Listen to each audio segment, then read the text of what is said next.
You do this at every debate. You go out on the stump and you say something. All of us see it on video. We confront you out on the debate stage. You say you didn't say it, and then you back away. And I want to say what? Exactly what I said, Chris. I'm not done yet. Well, this now is look. This is nonsense. This man is spewing. This man is spewing nonsense. Let me tell you something. This is the fourth debate. The fourth debate that you would be voted in the first 20 minutes as the most obnoxious blowhard in America. So shut up for a little while. We're now 25 minutes into this debate, and he has insulted Nikki Haley's basic intelligence, not her positions, her basic intelligence. She doesn't know regions. She wouldn't be able to find something on a map that his 3-year-old could find. Look, if you want to disagree on issues, that's fine. And Nikki and I disagree on some issues. But I'll tell you this, I've known her for 12 years, which is longer than he's even started to vote in a Republican primary. And while we disagree about some issues and we disagree about who should be president of the United States, what we don't disagree on is this is a smart, accomplished woman, and you should stop insulting her. So I'm going to take this. Okay, Republican presidential candidate Chris Christie saying, I think what everyone's thinking, attacking one challenger while coming to the defense of another. We'll have more from the fourth GOP debate, the final one before the Iowa caucuses. Good morning and welcome to Morning Joe. It is Thursday, December 7th. Along with Joe, Willie, and me, we have NBC News national affairs analyst John Heilman, special correspondent at Vanity Fair and host of the Fast Politics podcast, Molly Jong Fast, sending me dog pictures early in the morning, president of the National Action Network and host of MSNBC's Politics Nation, Reverend Al Sharpton, and the host of Way Too Early, White House bureau chief at Politico, Jonathan Lemire, and Rogers Chair in the American presidency at Vanderbilt University, historian John Meacham. What's that? What are you saying that about?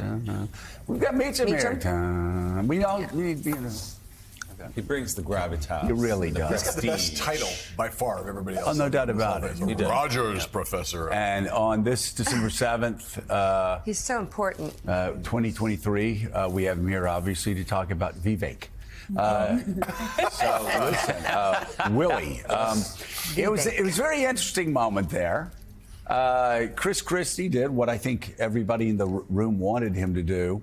At the same time, you had this very interesting dynamic where he was coming to the defense of a woman, which again, you know, in the South, you know, antiquated.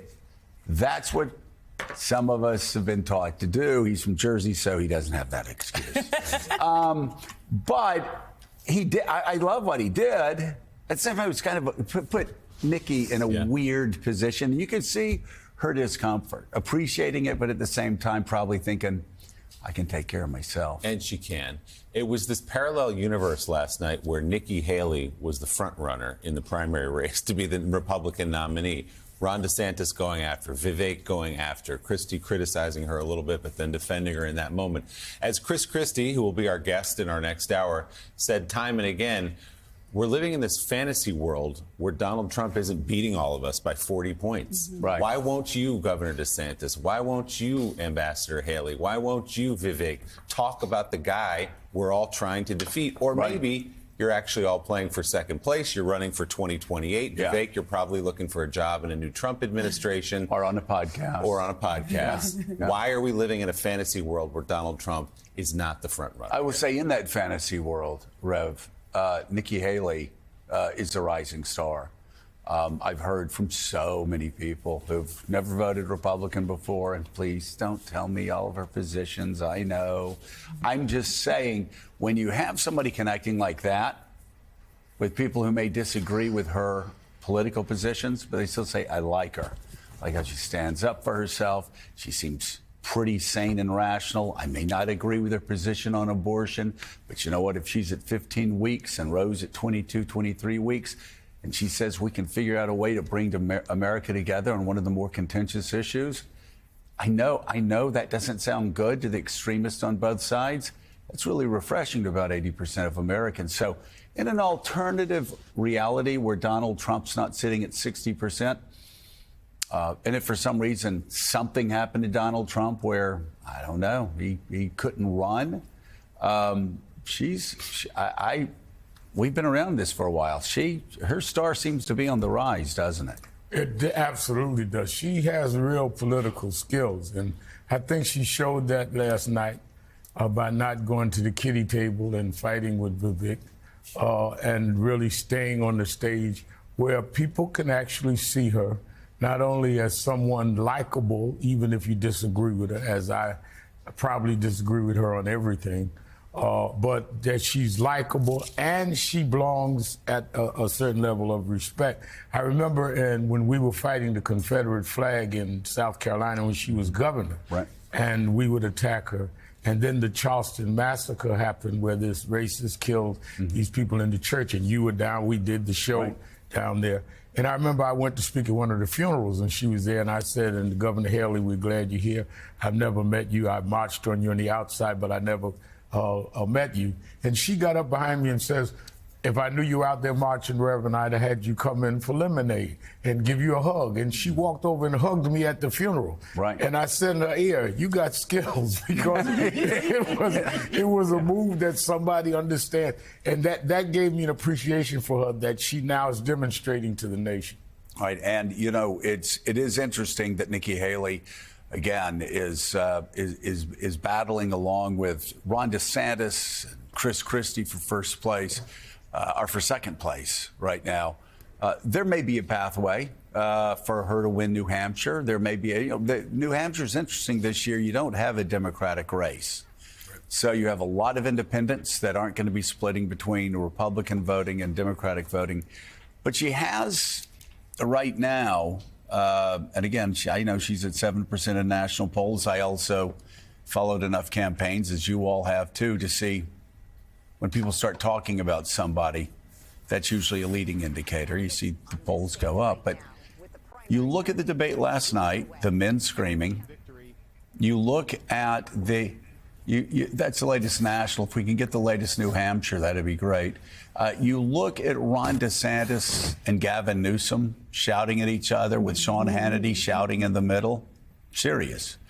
There's a lot of men out there shouting. A lot of buffoonery, a lot of really loud voices. And so if politics is about contrast, then what a contrast Nikki Haley has to every major politician they see on the air these days. Well, there's a lot of contrasts. I would say, that Nikki Haley's rise in this Republican race has not been a rise that's been based on her being particularly tactful or low key. She's been someone who, she attacked Ramaswamy in the last debate and called him scum. She's gotten somewhere by being tough, by having good debate moments. I think last night one of the questions people will have is whether she's good at every single debate so far. She's gotten a bump out of the debate. Will she get one out of last night or not? I don't know the answer to that question, but there's no doubt that they are, whether you call it a fantasy world as Willie did, or whether you call it 2016. They're living in a world where they're all trying to figure out. They're playing bracket, NCAA bracketology. They all think that there's this one bracket that's them, and then there's Trump, and Trump's got a bye in the first round in their view, and they're eventually going to try to get him one-on-one. That did not work out well for anybody in 2016, is what we're told. They all thought that was the way to play it. Didn't work in 2016. We'll see here, and I think that the reason that Haley's so interesting is that because of South Carolina, where because it's the Nevada caucuses are going to be a gimme for Trump. They're kind of rigged for him to win. If she were to win New Hampshire and the next big contest a month later is in her home state, that puts her in a different position than anybody else who ran against Trump in 2016. Trump went down to South Carolina, you will recall, and that was where he basically consolidated the nomination. He was off. He never looked back. If she could take him on, really take him on, if she comes out of Iowa, New Hampshire in a good place, 1-2, 2-1, and then gets him on home turf, that's the scenario, right? That's the scenario that she's thinking about. The rest of them, it's not clear what scenario they're thinking about. Right, and Willie, that is, you think about it, and again, it's a long shot now, but her pathway forward is to win New Hampshire. I know a lot of her people are saying, well, if she comes in second in New Hampshire, no, it's over. if she can win New Hampshire, and she's got a month to do it, and then there's, I think, a month between New Hampshire and South Carolina. Then she has a month. We're all going to be circling that date, because if she beats Donald Trump, New Hampshire, and then in her home state in South Carolina, she goes into Super Tuesday with wins behind her, and then anything's possible. If she loses her home state, it's over.